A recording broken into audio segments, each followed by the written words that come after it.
Hello and welcome. My name is Tino Urbina. Welcome to Executive Checkpoint podcast, where we dive into the insight and experiences of leadership in the future of technology and security. Welcome to a new episode. Today, we're very thrilled to have Melissa Mack, a certified protection professional and managing director at Pinkerton. With over 2 decades of experience, Melissa has established herself as a leader in security management, working across various industry sectors and supporting organizations through comprehensive risk management strategies. Her career spans in both public and private sector, focusing on workplace violence prevention, crisis management, and operational resiliency. Join us as we explore Melissa's journey, her impactful work in security and risk, and the insights she's gathering in the mission to promote safety and integrity in the industry. Melissa, welcome to the show. Hey, Tino, thank you for having me. I appreciate the opportunity to join you today. It's very exciting. So, as always, we get started at the beginning. I'm very interested to hear your journey starting in the security industry. So tell us a little bit about your background, how you get started, and the progression to where you are today. Yep. So been in security management really my entire career. I started out while I was in college. I was going to school for criminal justice down here in Texas. I was looking forward to joining the police academy once I graduated. I was working as a correctional officer for the Texas Department of Criminal Justice. And my senior year, somebody from Target Corporation, their asset protection, came and spoke in one of my classes. And I've always kind of also been interested in business. And I thought, what a great opportunity to marry the two, criminal justice and business. And so I started out at the College Station Target as the asset protection team leader, catching shoplifters, employees stealing, theft, running covert cameras up in the ceilings, back in the day when we used to get on scissor lifts and run coax across an entire store. But gradually progressed through retail asset protection with Target, and then moved on to Eddie Bauer, Stage Stores, and then Eddie Bauer. Landed at McDonald's, managing 2,800 restaurants from a security standpoint. So definitely learned a lot about risk management, incident response. As you can imagine, McDonald's is a 24-hour operation and high volume, obviously a big brand. So got my experience there and then continually progressed and landed here at Pinkerton about 3 years ago. So always on the practitioner side. Prior to coming over here, I was leading global corporate security for Willis Towers Watson. And Pinkerton was a service provider for me, and had an opportunity to, what I say, come to the dark side. And I've really enjoyed it ever since I've been here. So it's great. Oh, great. And, to me, as we were talking about earlier, a little bit about transitioning from the public sector to the private sector.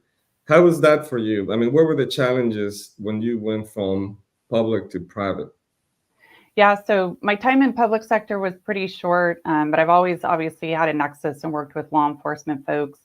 But it's definitely just a different operation, right? The way the framework, the structure, operationally, how things are set up is certainly different. But the transition for me was fairly easy because, again, I was very early in my career. So there was a lot that I didn't know. So I was able to kind of, flex and make that transition.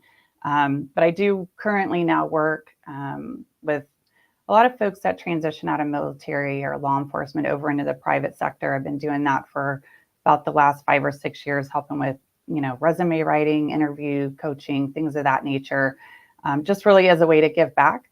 But I find it, when we talk about the collective of the security industry, we're so great at what we do because of the various backgrounds and the journeys that our professionals have, whether it's academia, it's law enforcement, military, technology, sales, it takes all of us collectively. And so, I find that military and law enforcement folks have the skill sets, the qualifications, experience, everything that we need here. So it's just a matter of how do you translate that over. And it's very much needed in our industry. No, absolutely. And, I think there qualifications extend on, the amount of dollar projects or, that they're managing in the military, for example. And so how do you translate that experience? A couple examples, maybe for someone out there looking at making that transition. How do you transition, or how do you present that experience to the private sector? Yeah, so I think it's a matter of looking at the foundational skill set that their experience has, and then being able to kind of do a deep dive into business, especially from a security risk management standpoint, and understand the parallels, right? So it's recognizing what the skill sets are. So adaptability, crisis management, emergency planning, project management, team leadership. All of those are foundational skills that folks in military and law enforcement have working in, with their experience. And it's just being able to articulate how you bring that over into the private sector. Not so much tactical and transactional. A lot of times I think that's where the challenge comes in, is shifting from that transactional mindset of I do X, I do Y, I do Z, but really about the value that you bring. You protect people, you give people peace of mind, you bring that critical thinking skill set, you bring judgment, good judgments, decision-making skills. Those are the things that are going to support them in their journey in the private sector, not so much the tactical day-to-day.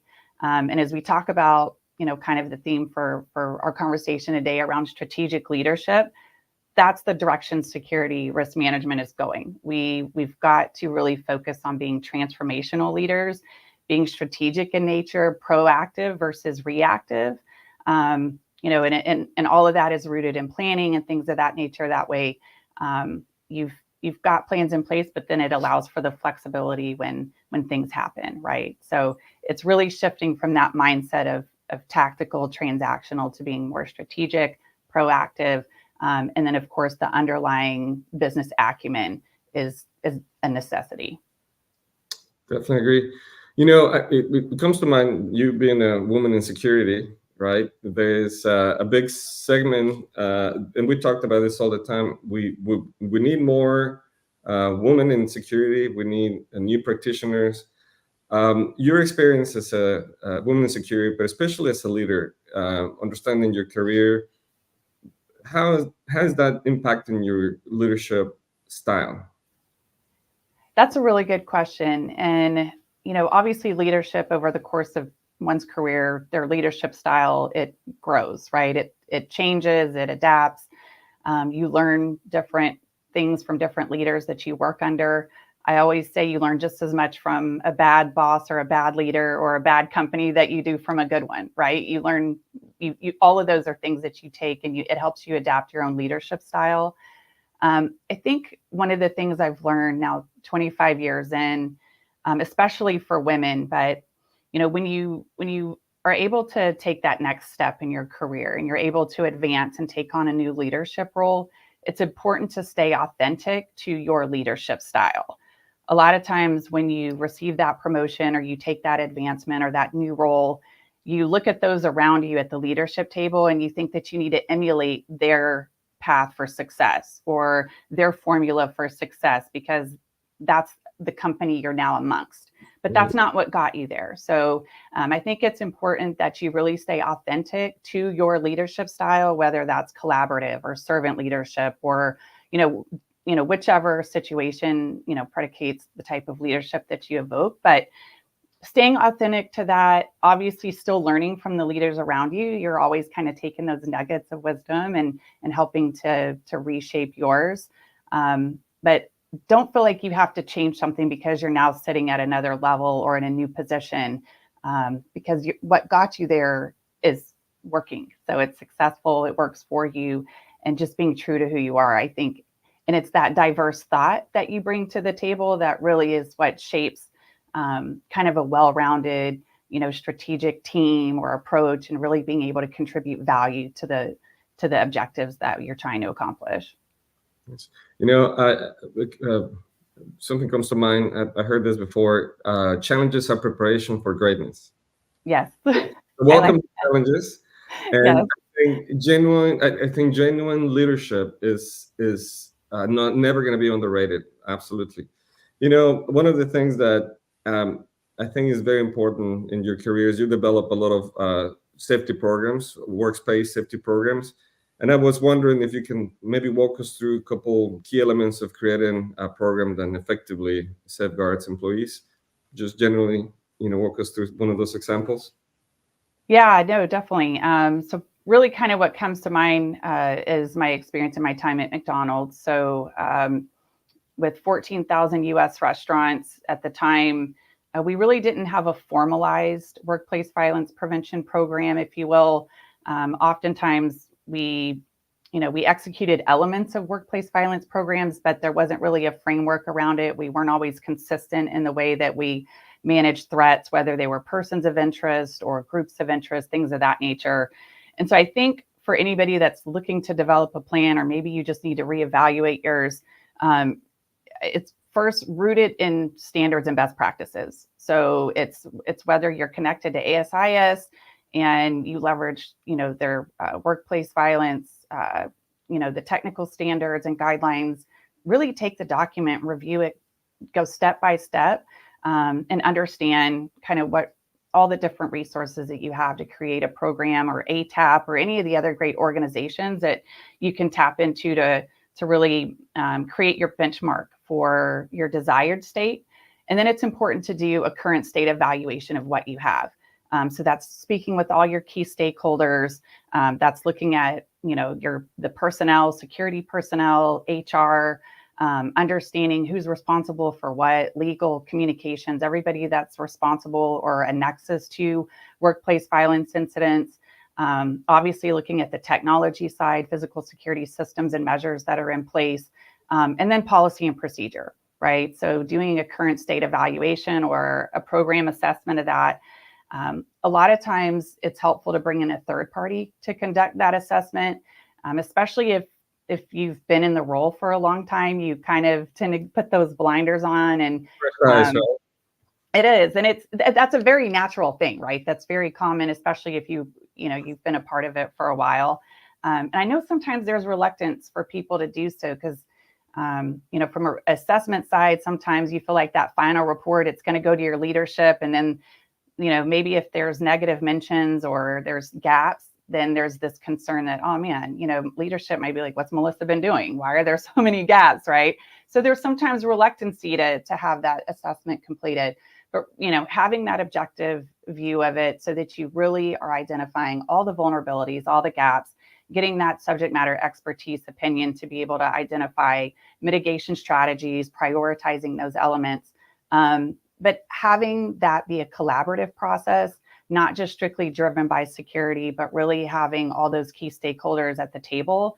It really supports the ESRM concept where there's buy-in for all the business units. And then at that point, once the plan is in place, the program, you've got the policy procedure, everything is documented and created, then it's just a matter of dissemination. It's a matter of how do you communicate this out to every employee across the organization? So all those that are responsible and accountable, all the way down to, at McDonald's, it was all the way down to that 16-year-old employee working the drive-through, right? Because, that's where, the threat, meets the person, because you may have somebody come through in potential, robbery situation or something of that nature. So it's creating the culture of security where there's ownness and responsibility, really pushing forward situational awareness. So everybody feels that they're accountable for it. And that, like I said, there's an ownness for it. So now you have a culture that's created versus just security being responsible for the execution of keeping everybody safe. Yeah. And you know what, to your point, I think there's a lot to say about the maturity of an organization when all the stakeholders come in and they are agreeable to move forward, even if it's negative, right? I think that's a key part because, situations change and, it's, location based. And so you have to be flexible in that planning. So people, process, and technology are key.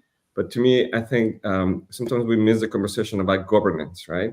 Actually implementing, especially in the retail sector, like McDonald's, and I think of it, obviously food, but retail in the sense that a lot of people engaged and walked in and out of these locations. Legal, I'm sure, is a big portion where someone engages in a situation with a customer or someone. How do you guys usually manage that training for those individuals on the ground, the employees dealing with the public in general? How much do you get involved in that portion of the training for the organization? Yeah, so regardless of the industry vertical, right? Like it needs to go from top to bottom. And I think a lot of times there is sometimes a disconnect between that person that's on the ground versus the person that sits in the tower at corporate. So it's being able to really have that two-way conversation and know exactly what they're facing on the ground. But it needs to be put into the training needs to be created in context that's applicable to every employee. So what does that real life situation look like? We're even seeing that, we see that a lot. We're right now dealing with, Hurricane Milton and what we're seeing on the ground there. And it parallels very much so. Like a lot of times, even some of our clients that, as Pinkerton, we've got boots on the ground right now for some retailers, right, in North Carolina. And oftentimes we find that the local teams, there's a big disconnect for what the actual need is on the ground versus what, the corporate or the key stakeholders at that higher level are understanding. And so being able to have that communication where it's transparent, it's candid, this is, and people listening on both sides, hey, this is what we're seeing, this is what we need. And so that way it's applicable and it's not just noise, and there's actually, empathy and care and collaboration behind the efforts that are and the resources that are being contributed to it. I think that's a key word, empathy. I think as security professionals, sometimes the focus is on the process, and we forgot that the user, or someone is going to have to go through that specific training and process and dictate that. We talked about the current situation in Florida. My heart goes to all the folks in Florida that has been hit twice.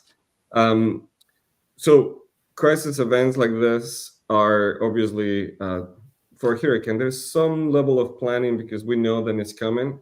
But what's the process for you and your team when something like this happens? And in this case, twice for the folks in Florida. Yep. So luckily with hurricanes, we've got about at least a week's notice a lot of times. Especially those of us, Tino, we're down here on the Gulf Coast, so we're no stranger to hurricanes. We've unfortunately lived through many of them. And so it's a matter of connecting with our clients, knowing where their operations are, reaching out to them ahead of time, but not just the week ahead, right? It's, once you are a true partner and work with any organization, it's always taking a look at their emergency response plans, always offering guidance, consultancy, advising them on, hey, let's take a look at your plans. Let's conduct drills. Let's do some training exercises. Let's put these plans to test, and constantly evaluating those. I think, those organizations, I think in the recent ASIS report that they did for, security risk management, were interviewed and surveyed many CSOs globally. I think you find that they're able to really operate from a level of resiliency by reviewing their plans at least on a quarterly or semi-annual basis, right? So it's going through those and being a true partner to help look at those, make them better. But it's all about the preparation, because the more you prepare, once stuff hits the fan, you're then able to flex where you need to. So it's getting out in front of it as much as possible, securing resources, recognizing plan A, B, C, D, where can you, provide supplement support from that standpoint. And then understanding that the situations are always fluid. It's, how do you scale up or scale down, just depending on the current state situation on the ground. Yeah. And, you as a professional work with some high risk sectors. Yeah, right. I mean, in this case, we're talking about regional situations, but you guys do have that high risk sectors that you help and prepare for resiliency in practice. What is the most challenging sector that you deal with that you guys have successfully allowed them to align their security practices? Yeah, so I don't know if there's necessarily one that's more challenging. I think the most challenging sector is probably the programs that are the least mature from a security standpoint. I think when you have security programs or security risk management programs that are maybe at a 2 or 3 on a scale of 10 in these crisis type situations, it's not a matter of they're not good. It's just a matter of maybe they're in infancy stages. Maybe they've had turnover at a leadership level. Maybe, it's just trying to secure the budget and resources. It takes investment, right, to get security personnel, to get technology in place, to conduct training and things of that nature. It takes buy-in from a leadership level. So I don't know if it's necessarily an industry sector. I think you face the same challenges. It's just more those programs where, or maybe you have a security manager or lead that's in place that's maybe new. And so, maybe they're experiencing these things for the first time, or maybe you have an organization where they don't even have a security department. It's facilities that also is responsible for HVAC and power and everything else. But they're also responsible for security, or maybe it's the EHS person, right? So those typically are the most challenging. But that's where it's great to partner with a service provider that has the expertise that can say, hey, this is, let's go step 1, 2, 3, 4. Let's start here from a priority standpoint. This is the recommendation. That way they feel like they don't have to figure it all out on their own, especially, in a short window when there's imminent concerns. Right. It's political capital. It's always best to, keep it, if you're a leader listening, don't burn it, and bring a third party consulting group that has, an incredible history. I mean, you guys as an organization, love the story of the history of the company. But talking about technology, you mentioned, the maturity of a business and, the leadership and whatnot. That, I think, is the same for the technology that some companies choose to bring. Is there a impactful technology that you've seen that you're excited about, that you guys are eager to implement? From a Pinkerton standpoint, I think it's about the predictive intelligence, right, or the protective intelligence. So, currently we have a proprietary crime risk intelligence tool that helps with identifying crime risk ratings in areas. Currently we can support the U.S., Canada, Mexico, Sweden, the UK. And what's great about it is, when you're looking at budget dollars that are tough to get these days in today's economic environment, and many security programs are being taxed with cuts, right? Like, hey, how can you save? How can you do? A lot of times we understand that our biggest cost is kind of that infrastructure or labor, right? So, or from that technology standpoint, systems. So being able to use data to support how you allocate those resources, right? So leveraging a technology and information such as crime risk ratings that really takes a look at what that day of week, seasonality, the time of day that you're more likely to experience or see violent crime or property crime. It helps you then from a resource standpoint with that allocation. So any type of data-driven information is going to is key for today's operating environment. It's no longer, well, I think maybe we should put a camera here, or maybe we should put, security personnel here. It's having the information to help you make that informed decision. And then, of course, layering, there's so much amazing technology that's out there today. I know, especially coming off GSX, it's fun to, I'm kind of a nerd for it. And I like to walk around and look at all the new systems and the things that people are coming up with, the innovative aspect. And then, of course, you've got AI. And if there's any, if you have any runway left of a career here in security, I think, getting abreast of AI and how it can be leveraged as a resource and a tool is critical. There's definitely some advantages to it, a lot of efficiencies and things of that nature. But you're always going to need the human element. Always. So regardless of the data that's provided, the system, the tool, the whatever you have, you still need that human aspect to analyze, tell the story, make the decisions. And so being able to really understand as a strategic leader, how do you combine those to best lead and create your resilient organizations and cultures.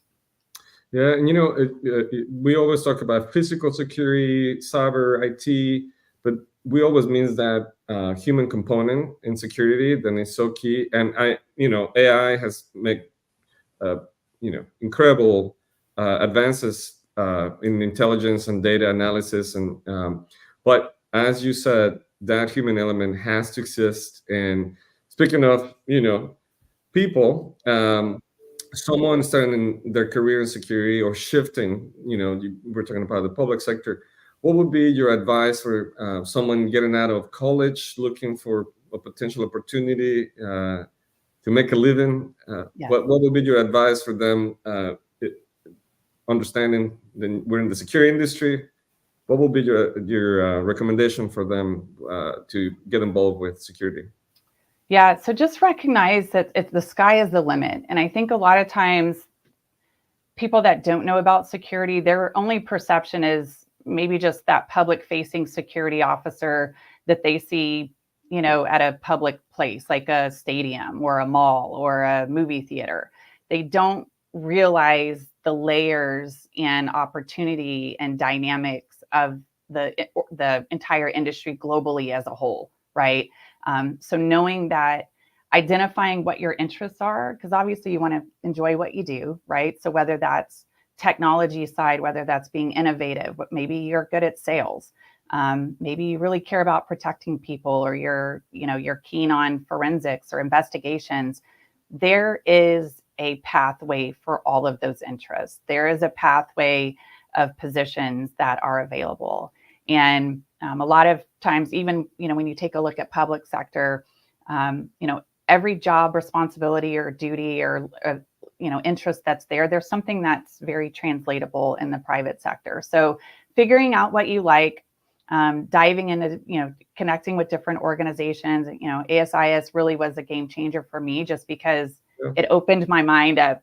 I only knew one lane. And then, once you see it, you're like, wow, the possibilities and opportunities are endless. So connecting with people in the industry to really figure out where the opportunities are, and then just try it. I think networking, and one piece of advice I think is key is, like you said, go to networking events, meet people, talk to them, and there's plenty of opportunities. It's not just the guard standing somewhere, right? Right. There's plenty of opportunity. Well, Melissa, I love to hear some words of wisdom from you today to the Melissa when starting her career. What would you tell that Melissa? Oh, gosh, hang in there. It's going to be a wild ride, but it's going to be very, it's going to be enjoyable. And it's a very, I find that the security industry is a very purpose-driven industry. At the end of the day, we're all here for life safety. It doesn't matter which avenue you're in and what aspect of the industry you're in. If if you're a problem solver and you really care about taking care of people, it can be very rewarding. And I've made some of the greatest friends and colleagues, and I'm excited for another 20 years. So, I'm all about it, helping people get in where they would like to. So. Absolutely. Well, Melissa, this has been quite enjoyable. So glad that we finally get the chance to do this. And thank you.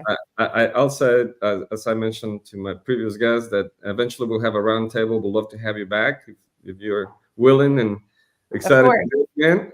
Yes, absolutely. So, Melissa, if someone wants to get in touch with you on a professional level through LinkedIn, will that be the easiest, fastest way? Absolutely. Yep. Find me on LinkedIn. Yep. Great. So again, Melissa, thank you so much for joining us today. This was a joy to have you here. And please comment, ask questions. We'll have some more posted questions for Melissa over the next couple of weeks. And thank you for joining us for this show today. Yep. Enjoyed it, Tino. Thanks so much. Always.